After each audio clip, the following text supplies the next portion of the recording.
university scholarship leader, Jóvenes Adelante, is in the business of advancing socio-economic mobility via university support as well as a package of skills that have been proven to make the difference between graduating and getting into a great career. The JA Scholarship Package begins with outstanding students who require financial support to realize their dreams and their potential to become some of the best in their fields. It continues with new laptops configured for students' majors, mentors, psychological support, skills for success, such as English, professional credentialing, a graduate network, and opportunities for advanced education. This is why JA's program is the most complete in Mexico. Today, JA President and Development Director, Don Krim, will share more about how JA positions students to build a great future for Mexico. Please help me welcome Don to Rotary.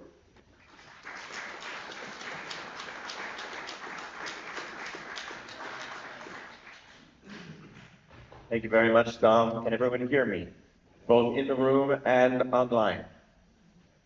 Very good. This was actually a really good setup. I just want to get a sense of how many people in the room are familiar with Jóvenes Adelante.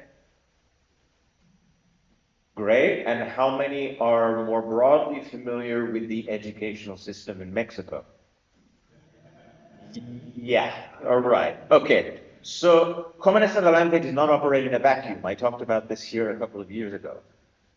We operate in a context in San Miguel de Allende, although our students actually attend university all over Mexico. We live, this is not going to come as a surprise to any of you, that we live right now in a world that is highly uncertain, highly predictable, and highly changeable.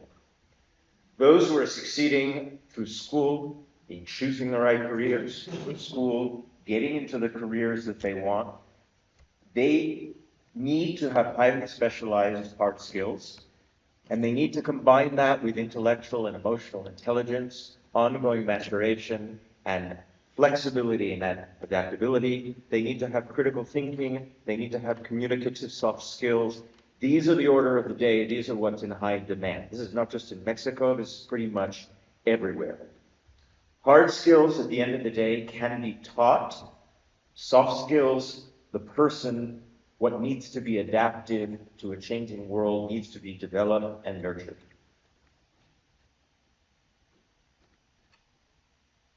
Okay, what do I do? Third button. Oh, I got it. Okay, great. This is just a general overview of what I'm going to cover today. It covers basically what Jóvenes Adelante is, what our impact and our investment is in students, how we cope with the lack of privilege, because that's why we're here, some of our strategic decisions in 2026, some updates on our new class of 2026, and then, frankly, more questions than answers. It's really common in the nonprofit world for nonprofits to think they have all the answers. We don't. We can't. We operate as part of a system, even if we're only able to act at scale fairly locally. Our mission at Jóvenes Adelante is to find and invest in university education for students with high impact potential, but those who lack the privilege that's needed to unlock it. By privilege, I'm not just talking about money. I'm talking about the family culture, the environment, the contacts that come along with privilege. Our vision is a Mexico that inspires hope and social mobility. I could add to that on a systemic basis, we are in the business of increasing and developing socioeconomic mobility, which is highly entrenched in Mexico, as we all know, and also responsible, educated citizenry that is critical to democracy, which is fundamental to the basis of all education almost anywhere in the democratic world. I want to review quickly some numbers for Jóvenes Adelante. Our goal for this year is to support somewhere between 54 and 58 students. That will be the largest class we've ever supported, and it includes graduates. We currently have 131 students who are ongoing because we support them from the moment they come in all the way through their graduation. We have 350 plus graduates since 2001. We have a graduation rate of approximately 85%. I actually need to do some research and update that number. I want you to pay very close attention to the next number. The Mexican University graduation rate officially now stands at 34%. That is a new number that I just received this week, courtesy of the political directorship of the Secretary of Education, Guanajuato. Getting valid statistics in Mexico is almost impossible. I spent weeks for this preparation, trying to research and get numbers. Fortunately, on our staff, we have a former member of the Secretary of Education of Guanajuato who was able to go to direct contacts and get this. Keep an eye on that number. Probably the most important thing I talk about in this presentation in terms of context is not going to be on the screen. So pay attention to my words, please. When I came into Jóvenes Adelante in approximately 2018, the numbers that we were using, which was based on data from 2017, was that approximately 45% of San Miguel students and across the nation succeeded in graduating from high school. That means 55% didn't. And 22% of those went on to college, and only 26% of those graduated. Those are the numbers we've been using for years. In 2024, the latest data that we have, published by the Secretary of Education, which is published in 2025, not widely, and it's based on the exiting class of 2024, which means it actually goes back to 2021, post-COVID. That data shows that high school graduation rate is actually at 64%. Now, the dropout rate is only at 11% now. There's a gap in there. I'm not going to do the math and explain it. You can ask me personally, but obviously some kids are continuing and some kids take longer to finish, and those are accounted for in the numbers.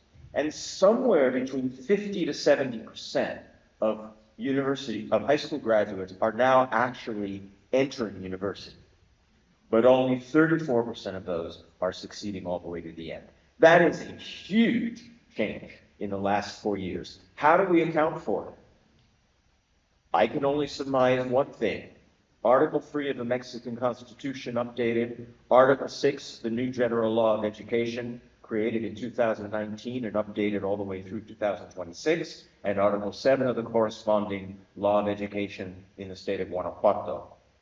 At this moment in time, headlines aside about teacher strikes and teaching of indigenous languages, what you don't see in the press is that by law and consistent with human rights commitments that Mexico has, it is enshrined in the Constitution and in these laws. Every single student under 18 is entitled to preschool, primary school, secondary school, and now high school. And not only they're entitled, they are obligated to attend high school, and parents are obligated to make sure that they do. There is absolutely no legal justification in Mexico at this time for any student less than 18 to not be in high school. Doesn't have to be in person, can be online, can be at home, but they have to be, and the liabilities extend to the parents. Don't ask me about enforcement mechanisms. John, Yes. before you leave that slide, can I ask a quick question?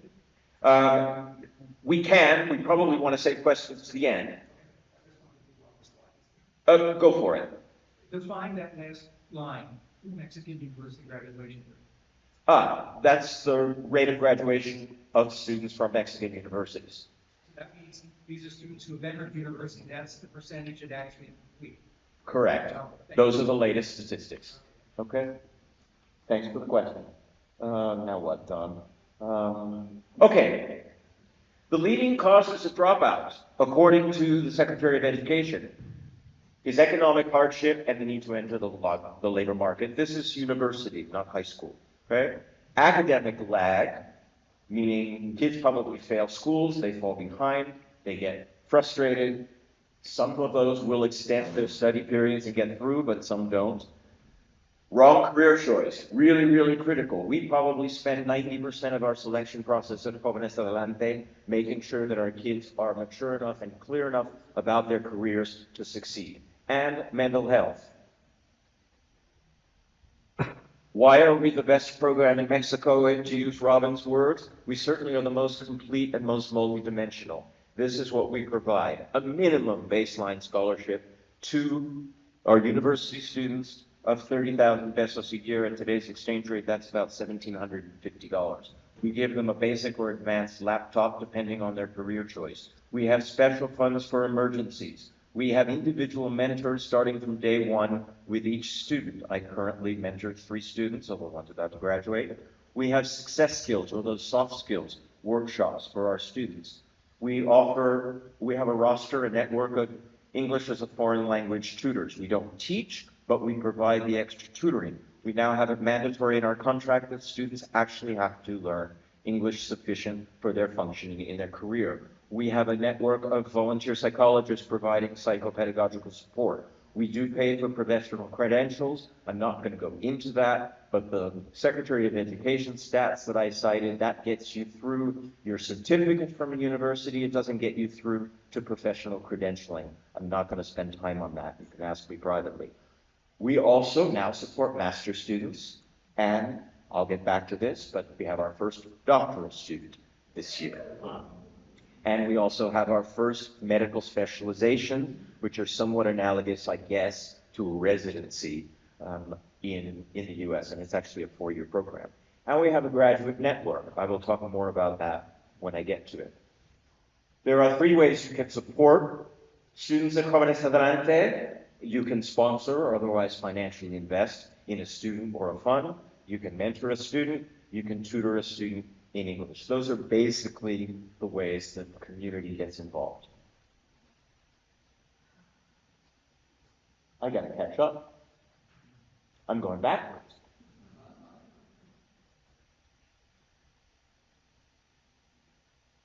Great. We're up to date. Sorry about that. There are 3 reasons to support university education. Obviously, big picture, we can talk about citizenship, we can talk about democracy. At the end of the day, for demographic reasons that I spent a lot of time on 2 years ago, college students are the voices and leaders of Mexico's future today if Mexico fully takes advantage of that demographic advantage that Mexico has. Still, 67% of the population in Mexico is at working age, between the age of 15 and 64. That is way different from the US and Canada and most of Western Europe. Most of the jobs recruiters who are not finding and not filling positions in the US, latest report I read in the Washington Post, is actually because there simply are not enough people. The population is aging. The young population is not necessarily choosing the careers that the market needs. And that comes down again to systemic planning that is beyond our pay grade at this moment.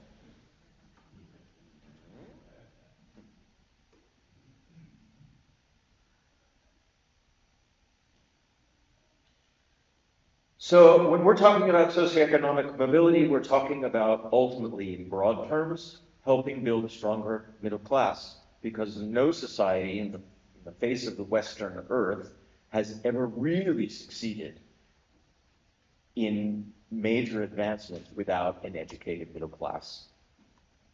I'm going to just deal with these details of Jóvenes Adelante very quickly. We offer different types of scholarships now. We offer our flagship, that's the one everyone who's been around for 25 years knows about. It's basically 4 to 5 years, 67% of our applicants. It's actually because of the changing demands of students, we're actually starting to see more academic programs that are adapting to 3 to 4 years rather than 4 to 5, which means we're actually moving towards 3 to 4 years. 33% of our applicants are finish line students. No one else supports these students anymore. These are students who actually have between 2 and 3 years remaining. We always have some exceptions, so I know we actually have a student this year who has a little bit less than 2 years, probably a quarter difference, something to that effect. We have medical students. We are seeing an increase in medical students. It used to be only in nursing. We're actually seeing more and more applicants from medical backgrounds, medical and dental. In Mexico, dental is more or less umbrellaed into medical. And in the last couple of years, we've gone from pilot to full strategic objective of supporting master's students. And this year, as I said, we actually have a doctoral student and 4 medical specializations. I'm sure everyone in this room will be happy to know that the undergraduate, one of the undergraduate stars of Jóvenes Adelante, Carla Cadena, has been awarded a master's scholarship this year. And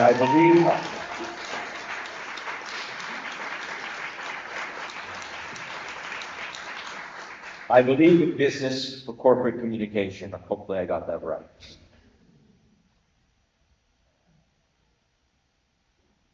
So what are we looking for when we're selecting our students? As I've already mentioned, one of the big things is some kind of emotional maturity and clarity about career, because that's really, really critical. We obviously, theoretically, we're looking for a very high GPA and academic level. I'm going backwards. I'm really not good with these things. Academic level, we're looking for high impact potential. Mostly what that means is giving back. Not every person is going to change the world, but we do want people who are committed. We generally are looking for a GPA of 9.0. We are also looking for a combination of economic need and merit. And we place a great emphasis on maturity and socio-emotional skills. We also place a heavy emphasis on exception management, and I want to talk about that a little bit. I interviewed a student this year. His name is Diego. I'm not even sure how he got to me, except that in a 15-minute short interview with one of the board members, somebody keyed into the fact that he was applying to the Instituto Politécnico Nacional, which is one of the elite schools for civil engineering. In fact, it's actually the top civil engineering program in the country.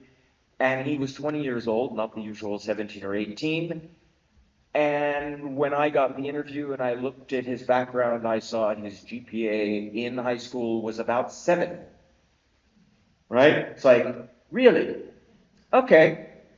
So obviously I opened the interview there with more or less, what do you mean you're applying to civil engineering at IPN? And what the hell happened to you in high school? He hung his head, basically said that his high school career was a complete disaster, and then he failed every class, and he had a wake-up call. By the time I was doing the interview with him in January, he had already gotten into the Instituto Politécnico Nacional on his 4th try. That's resilience. That's commitment. I don't care what your grades were in high school, thank you very much. I said, what on earth did you do in between this time? I worked. I took online courses in mathematics, in physics, in structural engineering, and here I am. And I moved myself to Mexico City to do it all. Unbelievable. That's exceptional. Buried in the exception. All right, this year we have, at the moment, we've selected 54 students. We have 5 of those are waitlisted, so we actually have 49 students, including 7 graduate students, and we're hoping that we can get sufficient funding to support 5 more students or so and bring us up to 54, 55.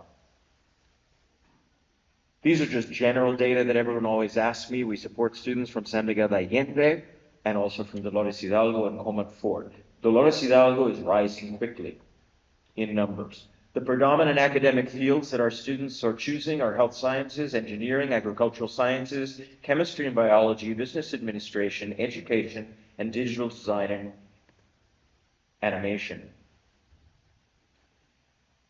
We place high emphasis now, much higher than we used to, on the quality of the school. 50% of our current students are attending university within Mexico's top 100 institutions. Examples of that are the autonomous universities, like UNAM, the University Autónomo de Querétaro, University of Guanajuato, Tec Monterrey, Polytechnical universities. People always ask, so majority of our students are female. Well, currently our most represented universities are the University of Guanajuato, the University of Guatemoc in Querétaro, UNAM, Instituto Tecnológico San Miguelense. Most of our other students are scattered throughout Mexico at mostly high-level institutions. I want to talk about our graduate network. When I came into Jóvenes Adelante in 2018, let's say, once I got my feet grounded, I started looking into what we knew about our graduates. We were in touch with approximately 35 graduates at that time. We were not doing a lot of data tracking. We now have a graduate network that includes 250 members of our 350 plus graduates. We have made supporting specialization in the form of medical specialties, masters and doctorates, a strategic objective. To give you an idea of what our students do, this year at our graduate meeting, or actually the end of the last year, 16 students expressed interest in mentoring. 16 expressed interest in being part of our selection process as interviewers of new students. And a new program we have, you can think of it as a big brother program, but we now have graduates who are not mentoring yet, but they are there with real, immediate, firsthand experience that is recent to guide students if students wish, and we call that JA peers. Now we get to the paradoxes and the questions. Given all the changes that we're facing, I get asked these questions a lot, but more important, we ask ourselves these questions a lot. How will AI affect Mexico? The answer is, I haven't the foggiest idea.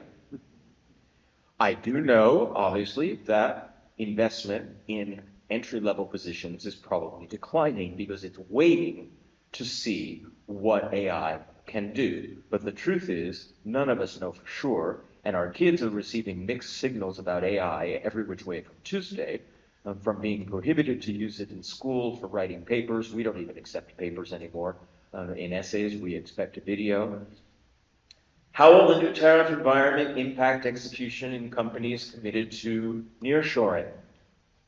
Well, 2 years ago, nearshoring was the story of the continent. It is now, obviously, the tariff situation has changed dramatically, politics has changed dramatically. The investment is still happening, but the gold rush, the land grab, that's finished. The companies now that are going to be doing nearshoring in Mexico are the ones that succeed in building logistics capacity, customs capacity, different types of business professional models that rely on supply chain. And businesses rely on a 25 to 30 year supply chain cycle, not the mythical 1 to 10 years that you read about in the press right now. So again, the answer is nobody really knows, but most of the money that's coming in, business investment, is coming into companies that were already here. Will Mexico successfully invest in and build the infrastructure capacity to meet nearshoring demand? That's the other thing. Logistics requires roads, it requires security, it requires railroads, it requires ability to flow through.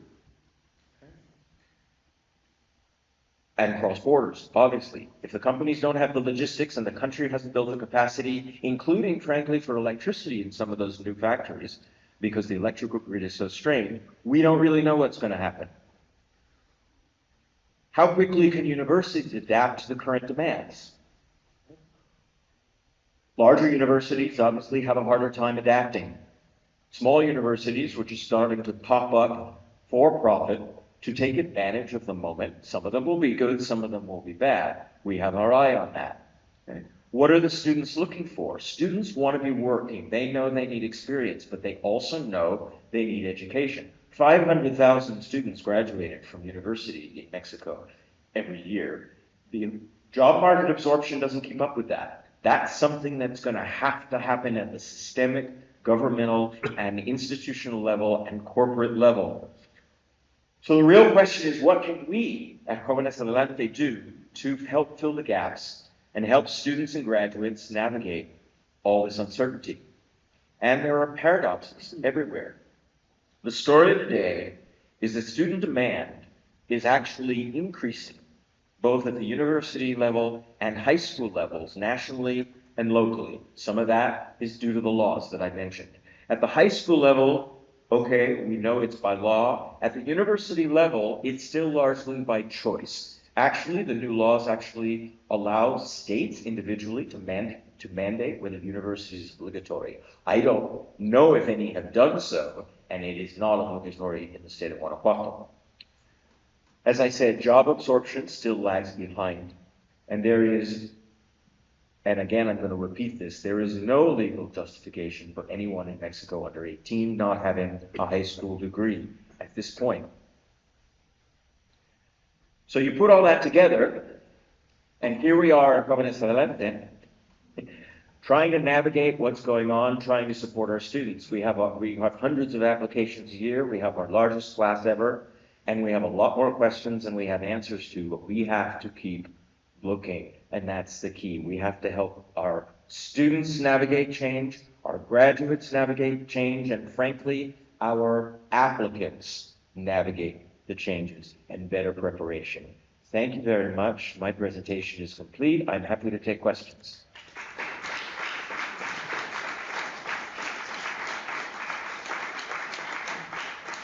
Yes, Gail. Don, do you have a perspective on how successful the computer preparatoria program is? Are we talking about a high school program? Yeah, the online program that the kids can take. Actually, I'm not familiar with that, sorry. And do any of those kids in the past come to you? I don't remember seeing that name. Okay. Okay. Hello. Hello. I'm wondering, this is way larger than Jóvenes Adelante, but in the higher education system here, is there any discussion about thinking of different educational philosophy like liberal education? I mean, the US is probably one of the outliers in the world, but you know, for those that don't know, in the US, undergraduate degrees tend to have, I'd say the majority of the credits are not in the focus or major of your degree. In almost every other country, your entire undergraduate degree is only in the focus of your degree. And I'm wondering, with all these changes that may be happening with like jobs and AI and who knows what, like what kinds of ways that people are discussing people having more flexible skills or broader soft skills you mentioned earlier. So that's what I'm wondering about, is just like, what's the trajectory or philosophy shift that may be needed relative to soft skills? That's a great question, and for your lips to the government of Mexico's ears. The most difficult problem that a nonprofit faces supporting education for students is the lack of a common core, and therefore the lack of academic transferability of credits. It is structurally almost impossible. We can't take that on. Most of the changes that went into the general law of education, apart from battles and perspectives about the rights and importance of indigenous languages, and even questions about the use of English language and other foreign languages, was mostly, it was considered to be a rejection of quote unquote neoliberal ideas.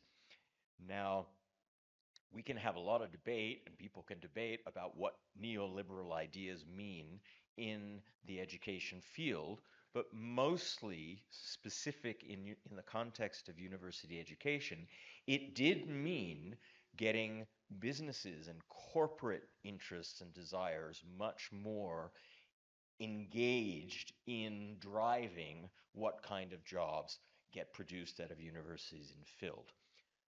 That is a very complicated subject that I can tell you there are conferences probably every day all over the world, including in Mexico, on that subject. I've even watched one. Mostly the universities take the position they're not responsible for the job market. That's my experience. And in some ways, they're right. They want to educate minds. They want to educate all these other things.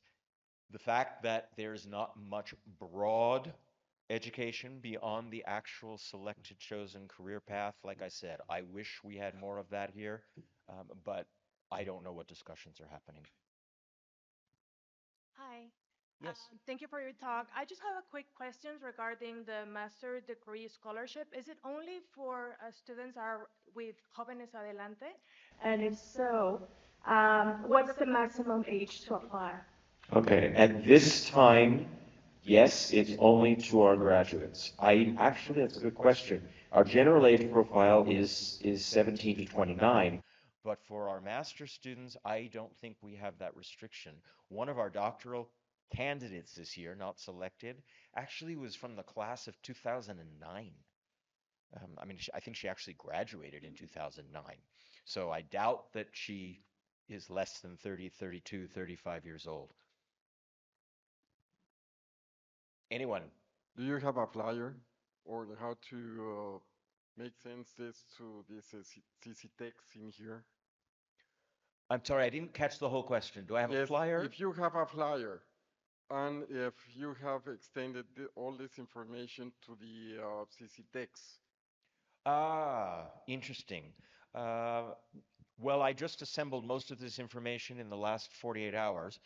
Um, we certainly go out to Cecitec and to Cebetis, and we obviously we promote what it is that we do because we want their students to come to us. And we do have posters and flyers and information about our program. David, you had a question? Yeah, this answers part of it, but initially, how do the students acquire information about this program? We do everything from radio spots to going out to the universities. We now have some of the sorry, not going out primarily actually to the high schools. The universities, the word tends to spread by word of mouth, although we do attend the university and job fair at the Instituto San Miguelense every year. Those are probably our major drivers. Our students now are talking to their own classmates. And so we're getting a lot of direct referrals from there. There's a Cebetis 75 in Dolores Hidalgo, where one of the psychologists is really pushing our program with their students. So we had a lot of applicants from there this year. Thank you. Are there any questions on Zoom? Okay. Thank you. Don, great presentation. Thank you, David. Thank you for all that you and your team do. My question goes back to AI. You mentioned it briefly, and I was not clear in terms of exactly what you said. Did you say that you're not accepting any papers, and in other words, it's got to be an oral presentation? Yeah, that was a sloppy language at the moment that I was speaking. Thanks for asking for the clarification. We have a lot of paper documentation we require as part of our selection process, and that used to include an essay. Last year, we started experimenting with asking for a 2 to 3 minute video instead of an essay because we were seeing too much AI language, and this year, everything had to be by video. Hi, Don. Hi, Thank Carla. you very much. First of all, congratulations for all you do. Thank you. And it's been amazing, all the effort and all the impact that Jóvenes Adelante has bring now, not only San Miguel, but places around. And also, this is an invitation for all the people in this room and in Zoom and all town. Become a mentor. There are lots of brilliant minds around us, and you never know how you're going to create an impact in somebody's life. And in my personal case, you know that Jóvenes Adelante has bring a very big and important part of my life for the person that I'm now. So you never know when you're going to be like someone in impact in someone's life. And also, if you don't have like the time for being a mentor, but if you would like to donate from $1 and on, that will be marvelous. Thank you, Carla. And I'll be here in the next half an hour to answer any more questions if people have more specifics for me.